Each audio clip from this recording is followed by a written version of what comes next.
मौसम है आशिकाना, ऐ दिल कहीं से उनको ऐसे में ढूंढ लाना। मौसम है आशिकाना। हे भगवान, मैं कब से बंटी का इंतजार कर रही हूँ यहाँ पे बैठ के। इतनी देर हो गई, अब तो मैं गाना गाते गाते भी थक गई हूँ। अब मैं जा रही हूँ। इस तरह से पिंकी चिड़िया बंटी चिड़ी का इंतजार कर रही होती है और अब वो इंतजार करते करते थक चुकी होती है, जाने की तैयारी में होती है। तभी उधर से बंटी चिड़ा आता हुआ दिखाई पड़ता है।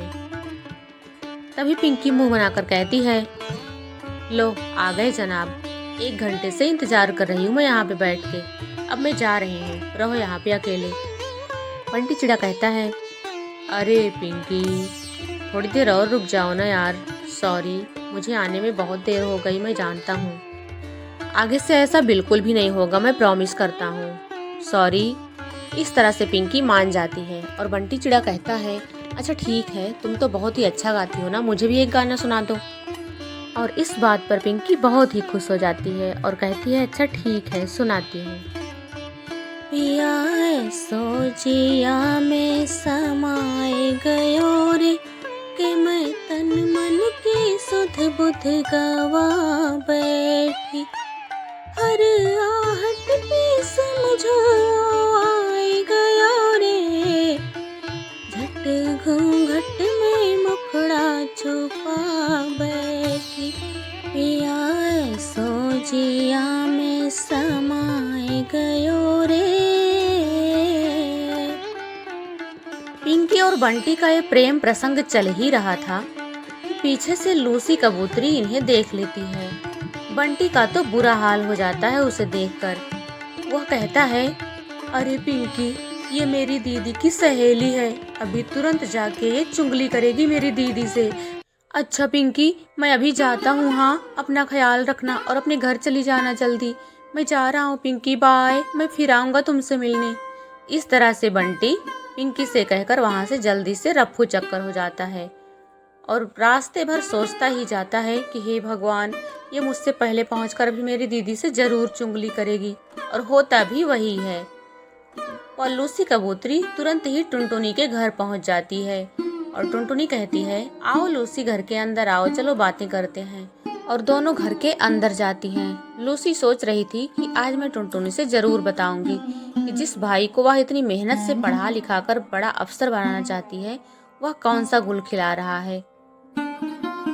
दोनों सोफे पर बैठ जाती हैं और बैठते ही लूसी टुनटुनी को बताने लगती है कि टुनटुनी, आज मैंने तेरे भाई को पिंकी के साथ देखा नदी पर। अपने भाई को रोक ले, नहीं तो वह पढ़ लिख नहीं पाएगा।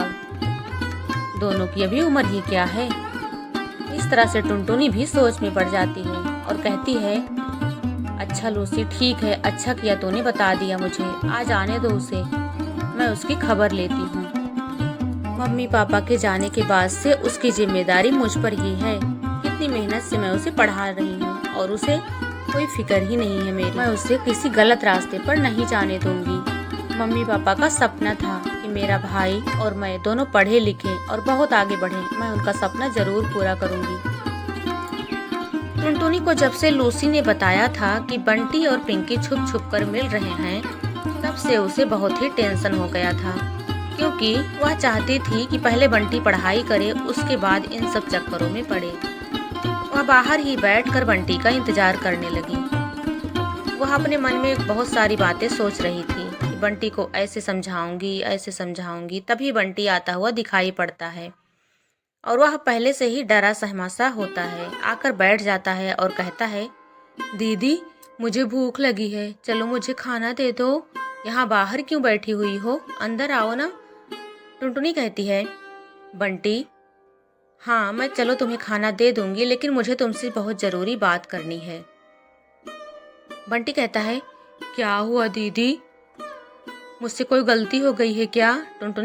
टुनटुनी कहती है, बंटी, मैं तुमसे बड़ी हूँ। मम्मी पापा के जाने के बाद मैंने तुम्हें पाल पोस कर बड़ा किया है और तुम्हारी सारी जिम्मेदारी मेरी ही है। इसलिए मैं तुम्हें समझाना चाहती हूँ कि अभी तुम्हारी प्रेम प्रसंग रचाने की कोई एज नहीं है बेटा। पिंकी को भी मैं समझा दूंगी, क्योंकि अभी तुम दोनों अपने अपने करियर पर फोकस करो, पढ़ाई लिखाई करो।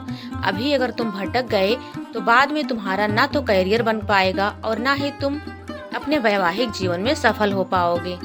हर तरफ से टेंशन ही टेंशन होगी। इसलिए अभी तुम दोनों अपनी पढ़ाई पर ध्यान दो, बाद में ये सब होता रहेगा। बंटी, अगली बार अगर पिंकी से मिलो तो उसे भी ये बात अच्छे से समझा देना। अगर तुमसे समझाते हुए ना बने तो मुझे बुला लेना, मैं उसे बहुत ही अच्छे से समझा दूंगी। तुम दोनों अपने करियर पर फोकस करो, कुछ बन के दिखाओ, उसके बाद मैं तुम दोनों की शादी बड़े ही धूमधाम से करवाऊंगी।